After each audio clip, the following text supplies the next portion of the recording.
The fallout is continuing following the historic vote in the House on Tuesday to remove Kevin McCarthy as the Speaker, a move orchestrated by a small but determined group of Republicans that Democrats happily joined to sow chaos and mischief for their own reasons and agendas. In the field of possible replacements for McCarthy, growing, a few members of Congress already throwing their names in the ring for consideration. Steve Scalise, Jim Jordan, and Kevin Hern have all said they will seek the job in the wake of the far-right rebellion that knocked McCarthy out of the Speaker's job, the first time that has ever happened in American history. Florida's Matt Gaetz, who is rumored to be considering a run for governor of the Sunshine State himself, led the attack and delivered a total of 8 Republicans, along with every single Democrat, to make McCarthy the former Speaker of the House, and it happened quite swiftly. So far, those 8 have not said who they would support to replace McCarthy. And in fact, Andy Biggs, the congressman from Arizona, told me right here yesterday he's being treated like a pariah. He'll not tell anyone who he will or will not support for Speaker because he says his endorsement alone is enough right now to keep someone from getting the gavel, even if they deserve it. Make no mistake, there's plenty of anger right now aimed at Gaetz, Biggs, and the rest of the rogue 8 who were the demise of the former Speaker. That anger is certainly not settled yet. Just listen to this. We really are $33 trillion in debt. Yeah. We do have a border crisis. 100%. There's a lot of issues that need to be solved. Yes. But the people who were masquerading as fiscal conservatives really aren't, Jake. I mean, Matt Gaetz, to say he came here as a fiscal crusader, it's more likely he came here for the teenage interns on Capitol Hill, to be honest. Look, he's voted for continuing resolutions. He's voted for omnibus bills. He voted for trillions of dollars in COVID spending. Even this year, he put forward an earmark. And yet he's presented himself as, I'm doing this for the fiscal benefit of the country. That's not honest. The guy just had a distaste for Kevin and used the rules to dethrone him. So it's pretty clear Republicans coming after those 8 who voted out McCarthy. Nancy Mace was saying the same things Andy Biggs told me yesterday here. As further proof, here she is. You're damn right I'm fundraising off of this right now because the establishment is coming after me for taking a principled stand.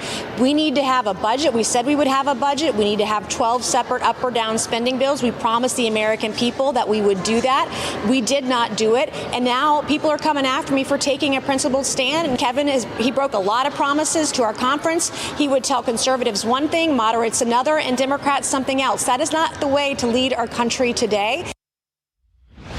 In fact, just like Congressman Biggs told me here yesterday, Nancy Mace just explained again, they are pariahs in the eyes of about 210 Republicans in the conference there.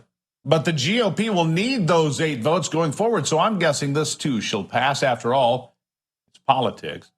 And as soon as they need to vote on a new speaker, they'll be far more polite. But we're not there yet. We're not anywhere near there quite yet. Here, another congressman, New York's Mike Lawler, taking aim at Gaetz himself. Listen.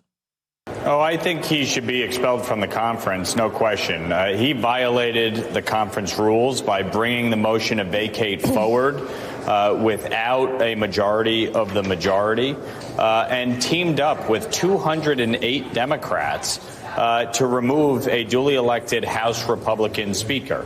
He undermined the conference, he undermined the institution, and he undermined the country, and he doesn't care. And so to me, I don't really see why we would have him part of our conference going forward.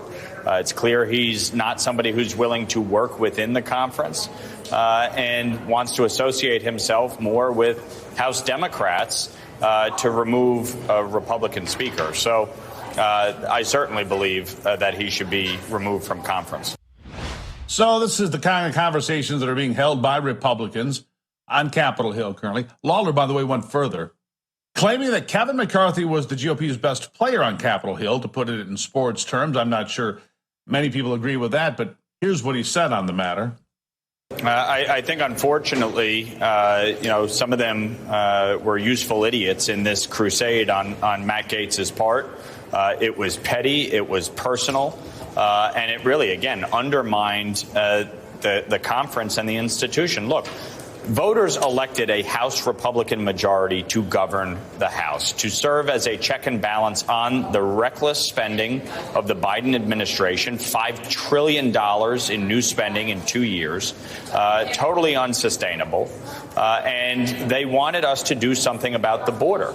Unfortunately, these 8 individuals torpedoed the conference, took out our best player on the field, if you will, and created a constitutional crisis.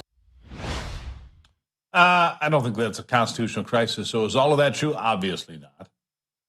I don't know. I've not shied away from saying we could have done better than Kevin McCarthy before. Said it from the very beginning. And spending has to be cut. We cannot continue to play these games. We can't. We can't afford it.